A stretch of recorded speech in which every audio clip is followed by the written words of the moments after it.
초고층 및 특수구조 설계 아웃리거 시스템 발표 시작하겠습니다. 개요입니다. 모티브 건축물, 디자인 컨셉, 구조적 설계 과정, 구조적 분석, 모형 제작 이 5개의 목차로 발표 진행하도록 하겠습니다. 모티브 건축물입니다. 모티브 건축물로 베이징의 리자 소호를 선정했습니다. 리자 소호를 선정한 이유로는 메가 컬럼 및 이중 코어를 사용해서 독특했던 점, 3개의 메가 트러스를 사용해 안정성이 좋았던 점, 그리고 저희의 구조 목표와 똑같은 아웃리거 구조를 사용했던 점이 있습니다. 디자인 컨셉입니다. 모티브 건축물인 리자 소호의 영감을 받아 아웃리거 3개로 모델링 진행하였습니다. 저희 모델에 들어간 기술로 메가 컬럼을 소개시켜 드리도록 하겠습니다. 정의는 건물 외곽에 위치한 가로, 세로 1m 이상의 기둥입니다. 특징으로는 건물에 작용하는 거대한 하중을 지지하기 위해 콘크리트와 강재가 혼합된 합성 구조입니다. 두 번째로 사용된 기술은 아웃리거 시스템입니다.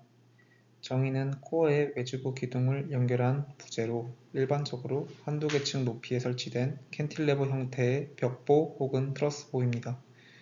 특징으로는 아웃리거 구조는 구조물의 힘강성을 증가시키는 데 매우 효율적인 구조 방식이지만 전단력에 대한 저항성은 증가하지 않아 이 부분은 코어가 대부분 부담합니다.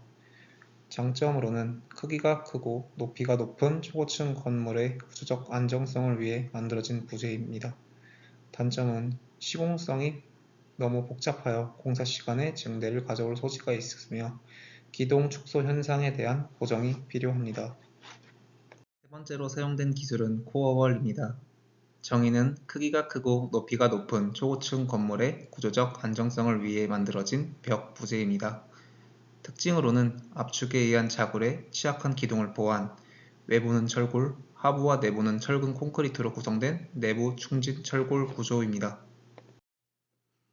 구조적 설계 과정입니다. 저희는 제주도 서귀포시 기본 풍속 44m의 환경을 설정하였습니다. 화라중 산정 기준은 다음과 같습니다. 저희가 찾은 외부 도면과 화라중 산정 기준을 이용하여서 저희가 직접 화라중과 고정하중을 계산하였습니다. 다음과 같이 계산하였습니다. 저희가 모델링에 사용한 부재의 재료와 규격입니다.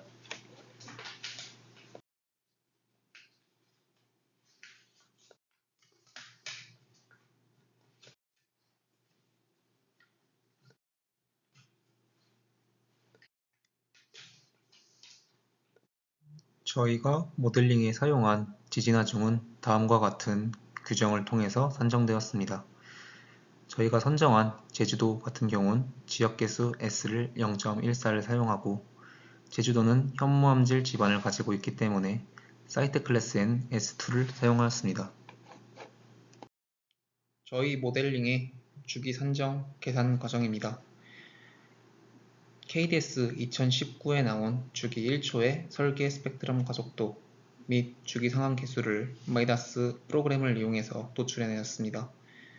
이외에 KDS 2019에 나온 주기 산정식 0306.5.7에 나오는 전담벽 주기 산정식을 이용하여서 X방향 보유주기, Y방향 보유주기를 수계산하였습니다.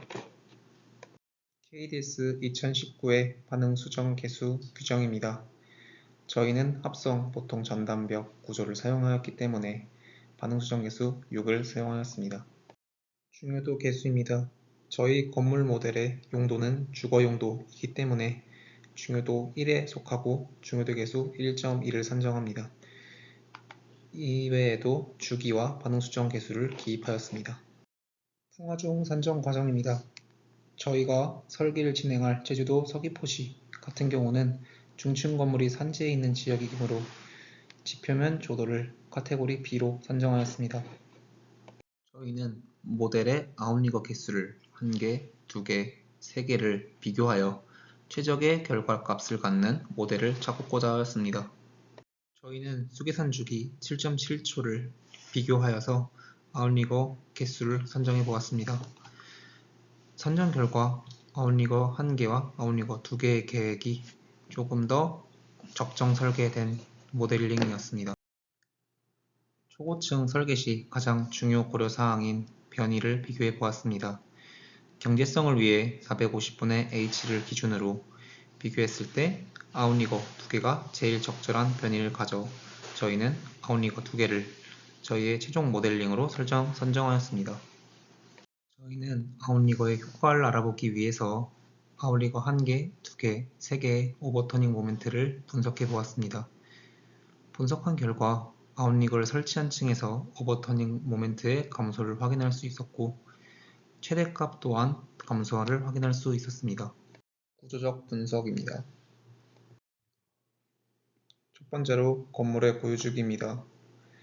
저희가 계산식에 의해 계산한 주기 tx와 ty를 마이다스에서 계산한 주기와 비교하였습니다. 각각 0.2초, 1초 정도 차이를 보여 적정하게 설계되었다고 가정하였습니다. 두 번째로 변이를 알아보기 위하여 변이를 수계산하였습니다. 각 기둥의 단면적과 탄성계수를 엑셀에 기입하여 각 기둥의 좌표, 무게중심을 통해 D값을 계산하였고 모멘트 이너시아를 IO 플러스 A D제곱으로 계산하여 각 기둥의 EI 값의 합으로 각 층의 EI 값을 계산하였습니다. 앞서 계산한 EI 값을 통해 저희는 각 층의 변이를 계산하였고 이 변이의 합을 통해서 마이다스의 결과값과 비교해 보았습니다. 저희 계산값은 880mm 정도로 마이다스 계산값과 유사한 결과값을 가졌습니다. 저희는 적정 변이를 450분의 H로 산정하였는데 마이다스 결과값으로 888.4mm, 450.2의 2분의 H로 적정한 값을 보이는 것을 확인할 수 있었습니다. 세 번째로 등가 정적 해석법을 이용하여 총 밑면 전단력을 계산하였습니다. 총 밑면 전단력은 X축 79,410kN, Y축 79,410kN으로 동일한 값을 보였습니다. 네 번째로 동적 해석 방법인 리스폰스 스펙트럼 해석법을 이용하여 총 밑면 전단력을 계산하였습니다. 리스폰스 스펙트럼 해석법에 의하여 계산된 총 밑면 전단력은 X축 41,374kN, Y축 42,618kN으로 계산되었습니다. 총 밑면 전단력은 증가함을 확인할 수 있었습니다. 정적 해석의 총 밑면 전단력은 변화하지 않는 것을 확인할 수 있었습니다. 댐핑 레이시오에 따른 스케일업 팩터의 변화입니다. 스케일업 팩터 산정식은 다음과 같습니다. 댐핑 레이시오가 증가함에 따라 바람에 의한 변이는 점점 감소하고 스케일업 팩터는 감소하는 것을 확인할 수 있었습니다. 여섯 번째로 부재 내 응력 비율을 분석해 보았습니다. 저희가 분석하는 과정으로 원점 PU M6까지의 거리를 L1으로 가정하고 원점에서 파이 PN, 파이 MN까지의 거리를 L2로 가정하여 응력 비율을 L1분의 L2로 계산하였습니다. 1층 같은 경우는 42.9%의 응력 비율을 가지는 것을 확인할 수 있었습니다. 저희는 10층 단위로 부재 내 응력 비율을 비교하였습니다. 각각 10층부터 100층까지 부재 내 응력 비율은 다음과 같습니다. 부재 내 응력 비율을 그래프로 변화하여 분석하였을 때 층이 높아질수록 응력 비율이 감소하였고 기준층 면적이 변화하는 지점에서 응력이 크게 증가한 것을 확인할 수 있었습니다. 일곱 번째로 이중 골조의 시어 분담률 비율을 비교해 보았습니다. 이중 골조와 같은 경우 프레임 25, 전단벽 75 비율로 시어를 가져가야 하는데 프레임이 27%로 충족함을 확인할 수 있었습니다. 여덟 번째로 층간 변이를 분석하였습니다. X축과 Y축의 층간 변이 비율이 0.015 아래로 유지되어야 됩니다. 저희 모델 같은 경우 모두 0.015 아래이므로 적정하게 설계되었습니다. 저희는 층간 변이를 한눈에 보기 쉽게 분석할 수 있도록 그래프화해 보았습니다. 모두 0.02로 아래로 적정하게 설계되었습니다. 아홉 번째로 질량 참여율입니다. 질량 참여율 같은 경우 저희는 X축, Y축, Z축 모두 98%까지 해석하였습니다. 첫 번째부터 세 번째 모두 쉐입입니다. 네 번째부터 여섯 번째 모두 쉐입입니다. 일곱 번째에서 아홉 번째 모두 쉐입입니다. 열 번째에서 12번째 모두 쉐입입니다. 13번째, 15번째까지 모두 쉐입입니다. 저희는 모두 쉐이프를 한눈에 보기 쉽게 표로 정리해 보았습니다. 11번째로 물량 산출입니다. 저희는 교수님이 주신 기준을 통하여 제곱미터당 가격을 산정하였습니다. 제곱미터당 16만 6,513원으로 다른 건물과 비교해 보도록 하겠습니다. 또한 저희는 지진 하중에 의한 가격 변동을 고려하기 위해 사이즈 및 코에피시언트를 계산해 보았습니다. 계산값은 0.02 정도로 나왔습니다. 제곱미터당 13만 7,964원으로 나타났습니다. 첫 번째로 완공된 초고층 건축물과 콘크리트 물량을 비교해 보았습니다. 제곱미터당 49,362원으로 다른 건물과 비교하였을 때 그렇게 많은 양이 투입되지 않았습니다. 두 번째로 철골 물량 비교입니다. 아웃리거 1개의 경우 제곱미터당 85,677원이고 아웃리거 2개의 경우 제곱미터당 11만 4,226원으로 아웃리거 1개의 경우 타이페이 101보다 더 경제적으로 설계되었고 아웃리거 2개의 경우 조금 더 과다 설계된 것을 확인할 수 있었습니다. 세 번째로 콘크리트, 철골, 철근의 물량 총합 비교입니다.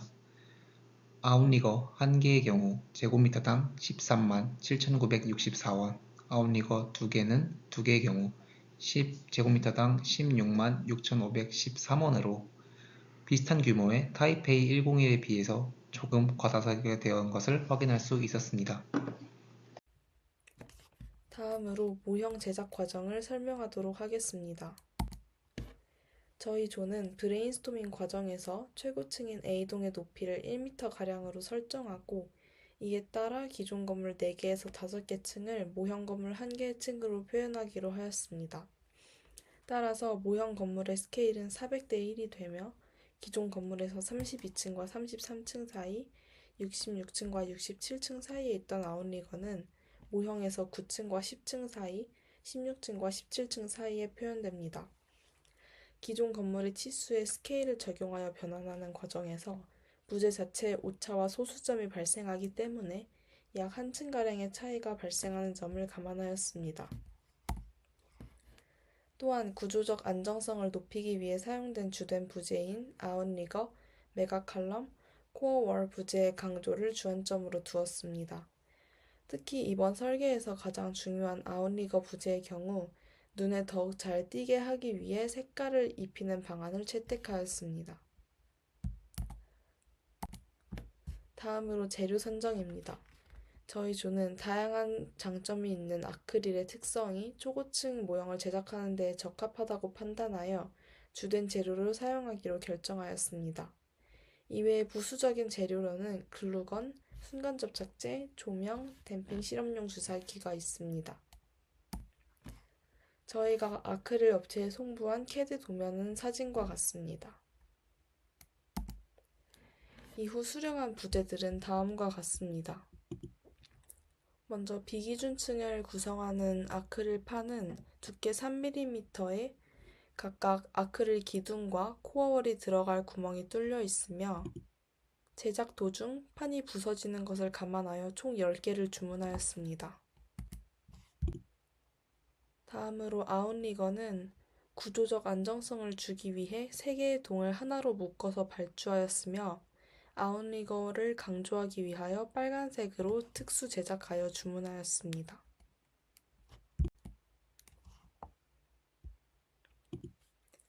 댐핑 실험용 자재는 댐퍼의 성능을 파악하기 위해 주문한 부재이므로 앞서 주문한 비기준층 판보다는 조금 더 단순한 형태로 기둥 4개가 들어갈 자리에 구멍만 뚫어서 발주하였습니다. 높이 90mm의 흰색 아크릴 기둥들은 비기준층 판 3개를 연결하는 데 사용되는 부재들입니다. 모형 최하단부에는 두께 5mm의 아크릴 2개를 겹쳐서 사용해서 모형을 튼튼하게 지탱할 수 있고자 하였습니다. 기준층에는 두께 3mm의 흰색 아크릴 90개가 사용되었으며 코어 기둥은 좀 더 튼튼하게 하기 위해서 두께를 8mm로 설정하였고 A동은 높이 1020mm, B동은 높이 980mm, C동은 높이 940mm의 부재로 주문하였습니다.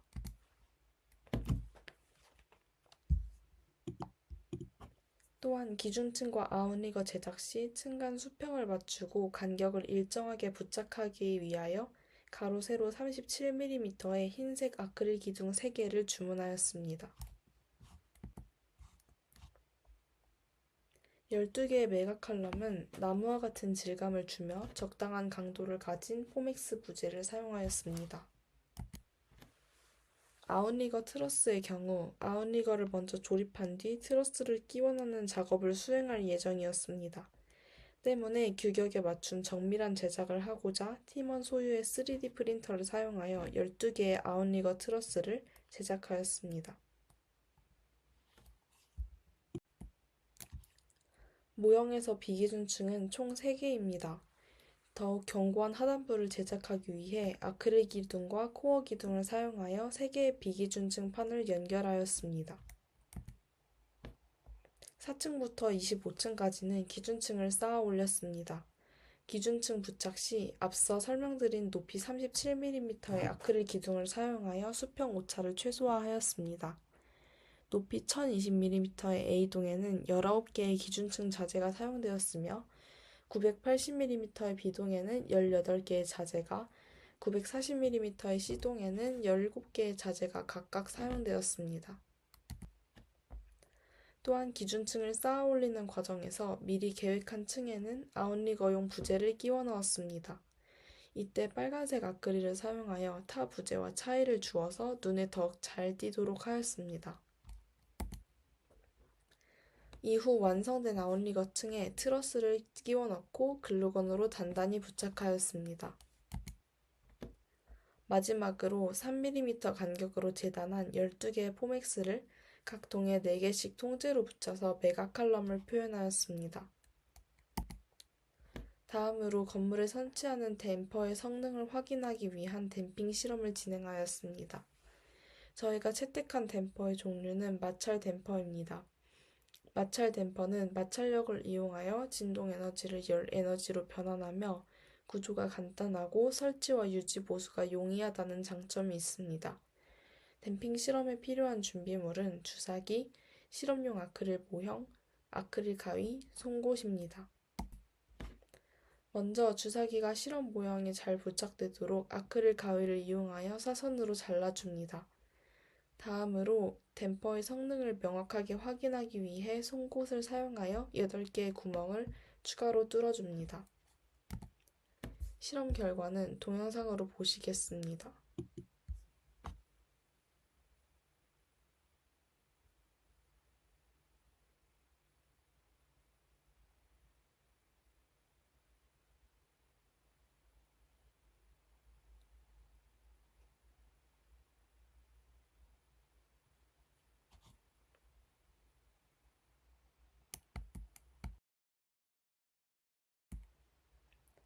저희 조의 최종 모형은 사진과 같습니다.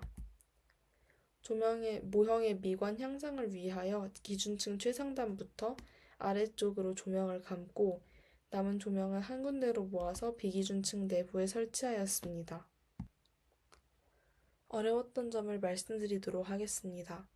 저희가 치수를 정확하게 기입하여 업체에 보내도 아크릴 특성상 재단 과정에서 약간의 오차가 발생할 수 있다는 점을 전달받았습니다. 저희 조는 도면 제작 과정에서 1mm가량 여유를 두고 부재 간 연결이 부족한 부분은 글루건으로 보강하는 방식으로 문제를 해결하였습니다. 두 번째로 트러스 등의 부재를 직접 재단하고 부착하는 과정에서 수작업 특성상 정밀한 작업을 수행하는 것이 쉽지 않았습니다. 저희 조는 자재 부착 시 조원들이 여러 방향에서 동시에 수평을 확인하고 오차를 수정해주는 방식으로 문제를 해결하였습니다. 배운 점입니다. 모형을 만들기 위해서는 마이다스 모델링과 구조적인 이해가 필수적이기 때문에 마이다스 프로그램 분석 방법을 비롯한 각종 역학 지식들을 배울 수 있었습니다. 이후 브레인스토밍을 통해 초고층 건물 모형 제작에 필요한 부재를 고민하는 과정에서 다양한 재료들의 특성을 알게 되었으며 모형 구현 방식을 구상하며 창의력을 쌓을 수 있었습니다. 부재 선정 후 업체에 직접 발주를 넣는 경험을 통해 실무가 진행되는 과정을 대략적으로 체험해 볼 수 있었고, 부재를 수령하며 모형을 만드는 과정에서는 의견을 조율하는 법과 협동심을 배울 수 있었습니다. 높이 1m가량의 크지 않은 모형이지만 제작을 위해 한 학기의 시간과 10명의 사람들이 필요했다는 점에서 건물 설계에는 수많은 사람들의 노력과 많은 시간이 들어간다는 것을 몸소 느낄 수 있었습니다. 리솔루션은 다음과 같습니다.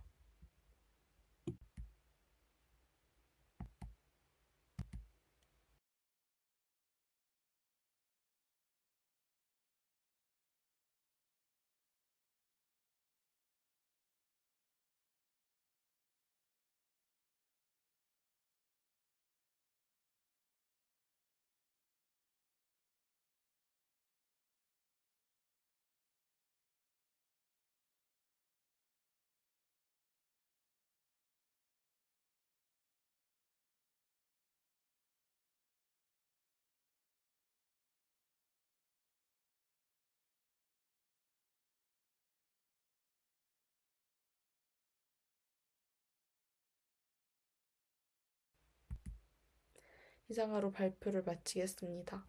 지금까지 저희 발표를 들어주셔서 감사합니다.